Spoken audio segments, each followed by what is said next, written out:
พวกลูกพร้อมแล้วบ่พร้อมโอเคเมื่อคืนนี้อาจารย์โคตรต้องโคตรเสือเฮ็ดให้พวกเจ้าเบิ่งหมดแล้วเนาะแล้วเข้าใจบ่เพิ่นเฮ็ดหั่นน่ะบ่เข้าใจเนาะโอเคจุดอ่อนไผอยู่บ่ใดหั่นเฮาฮู้หมดแล้วเนาะแล้วจุดอ่อนคู่ต่อสู้เฮาสิจะเตะเดี๋ยวนี้นี่อยู่บ่ใดพวกเจ้าก็ฮู้แล้วเนาะดังนั้นนี่มื้อนี้มันเกมนี้มันเกมสำคัญเฮาเหลือแต่2นัดที่จะแข่งนัดนี้เป็นเซอร์ไมไฟนอลก็หมายความว่ารอบ4ทีมเฮาชนะเฮาไปชิงแชมป์แม่นบ่คันเฮาเสียไปชิงที่3นี่พ่อบ่อยากได้ยินเด้อตัวนี้เด้อบ่เอาเด้อที่3ลูกพวกจะต้องชนะนัดนี้โอเคแก้มัดให้มันได้เมื่อวานนี้เฮาเสมอเขาหั่นมื้อนี้นี่คันพวกเจ้าบ่ได้กิน3-0แล้วมันบ่เป็น WIG นาคาแหละเข้าใจบ่ฮะเจ้าเบิ่งโคตรมาละมาสอนมาบอกวิธีละแล้วเดี๋ยวนี้เขาก็ตัวน้อยเบื้องใดพวกแกก็เบียดเอาเฮ็ดเอาอย่าสุไปฟ้าวเข้าใจบ่ใส่ความฉลาดลูก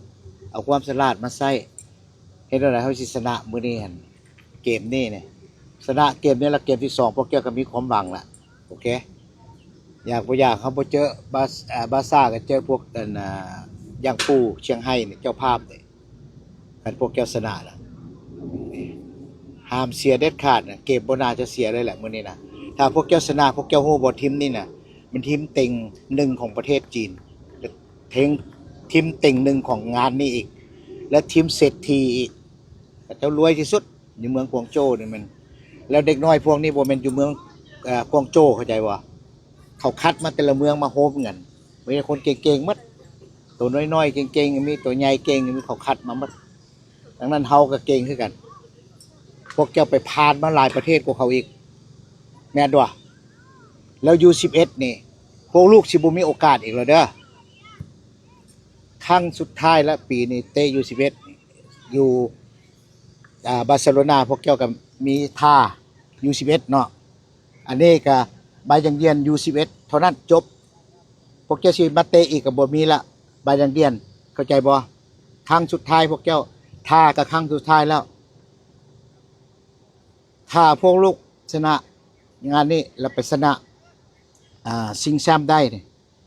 พวกลูกมีโอกาสไปเตะอีกเทื่อนึงแต่บ่เป็น U11 เด้พวกเจ้าสิมีโอกาสไปเตะอยู่อเมริกาโอเคถ้าได้แชมป์เตะอยู่อเมริกานี่พวกเจ้าไปในนาม U12 เด้บ่แม่น U11 เด้อจื้อไว้อยู่พุ่นอายุพวกเจ้ากาย11ปีปึ๊บมันเป็นอันเดอร์แปลว่า U12 U แปลหมายความว่าอันเดอร์ต่ำกว่าเดี๋ยวนี้พวกเจ้าเกินหมดละพวกเจ้าสิไปอเมริกาเนี่ยก็ต้องเตะเป็น U12 ดังนั้นบ่ต้องอย่างโฟกัสใส่เกมนี้ตั้งใจใส่เกมนี้เอาชนะให้ได้โอเคเมื่อวานนี่น่าที่จะชนะพวกเจ้าก็เฮาบ่ได้ชนะแล้วตอนนี้เฮามาแบบที่งามหลายบ่ชนะซิบัดนี้พวกเจ้ากินขาด100โลดพอมั่นใจพวกเจ้านี่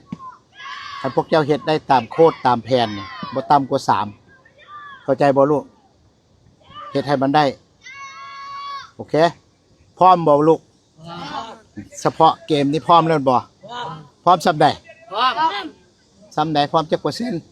100%โอเคสู้ๆบ่โอเคเอาให้มันชนะพอเด้อพ่อใหญ่สิเบิ่งมาพวกเจ้าผิดพลาดมาโฟกัสเลยลืมไปหมดเลยเก้าเกมหั่นเข้าใจบ่ตั้งใส่เกมที่10กับเกมที่11เท่านั้นโอเคสู้โอเค